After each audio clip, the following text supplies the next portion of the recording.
CNN, newly released records showed the officer who shot and killed Rayshard Brooks in Atlanta last week had several citizen complaints against him prior to the incident. Garrett Rolfe was fired from the Atlanta Police Department a day after Brooks's killing, shortly after the police chief announced she was stepping down. A second officer on the scene, Devin Brosnan, was placed on administrative duty. Rolfe's citizen complaints date back to 2015, according to records released by Atlanta Police. All incidents have notes that no action was taken. A 2016 use of force complaint resulted in a written reprimand the following year, records show. I could have told people, I guarantee you this officer has had issues in the past.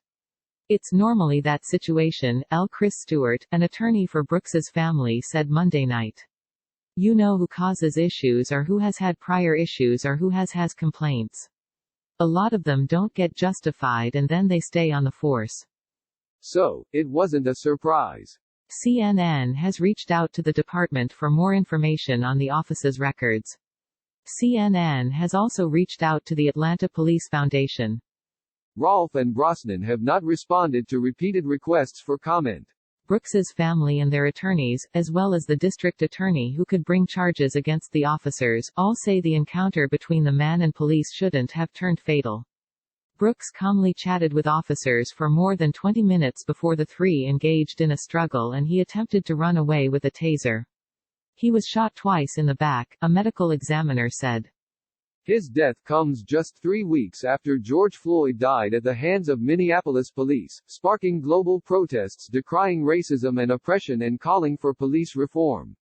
Protests in Atlanta were still ongoing when Brooks was killed, prompting larger crowds, with new signs of another victim's name, to fill the city's streets again. Days later, a memorial for Brooks is growing at the Wendy's store where he was shot, and which was burned during protests Saturday night. Officer Garrett Rolfe, left, and Officer Devin Brosnan, right. DA weighing charges. Fulton County District Attorney Paul Howard, Jr., says a decision on whether charges will be filed could come as soon as Wednesday. Those charges, he said, could range from voluntary manslaughter to murder. If this had been a civilian, there's a possibility charges would have been lodged against them already, he said. What I think people around the country are saying is, we want one system so that both the police and citizens are treated equally. That's what we are hoping to do by making our decision on Wednesday. Howard said he viewed videos that captured the encounter and didn't understand why the incident escalated to a deadly shooting as Brooks initially appeared compliant. Those videos depicting Brooks's last moments alive will help the DA determine whether the shooting was justified. At that time, under Georgia law, unless Mr. Brooks posed an imminent threat of bodily harm, was it necessary for the officer to shoot Mr. Brooks to save his life or to save someone else's life? Because if Mr. Brooks was shot for some other reason, then it is not justified, Howard said. Atlanta Mayor Keisha Lance Bottoms has already said she doesn't believe lethal force in the incident was justified. On Monday, she called Brooks's killing a murder. Our police officers are to be guardians, and not warriors within our communities, Bottoms said. CNN law enforcement analyst Charles Ramsey says even though Brooks appeared to fire a taser at police as he was running away, the officer behind him should have kept chasing Brooks, instead of shooting. You've got the car. You've asked for his driver's license. You know who he is. So even if you don't get him right now, you can get him later, Ramsey said.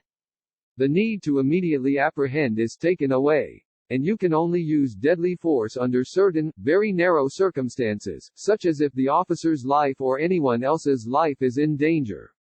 Brooks's family attorney Justin Miller echoed those sentiments. After the scuffle, I believe the right thing to do was try to catch him. And if you can't catch him, then you can't shoot him because you can't catch up to him, Miller said Monday. Who Brooks leaves behind. Brooks, 27, was a father of 3 young daughters, ages 1, 2, and 8, and a 13-year-old stepson. He had spent much of Friday celebrating his daughter's 8th birthday ahead of a planned birthday party on Saturday. Tamika Miller, the wife of Rayshard Brooks, speaks in his memory with their children during a news conference on Monday. Family attorneys say the young girl waited for her father in her birthday dress that morning. But he never came home. There is no justice that can ever make me feel happy about what's been done, Brooks's wife, Tamika Miller said in a news conference Monday. I can never get my husband back. I can never get my best friend. I can never tell my daughter, he's coming to take you skating or swimming lessons. It's going to be a long time before this family heals. Their teenage son has shut down since his father's death, Miller said. He's numb, she said. He's not ready to talk about it. I don't think he thinks it could have happened to someone so close, that it's not just on television, Miller said.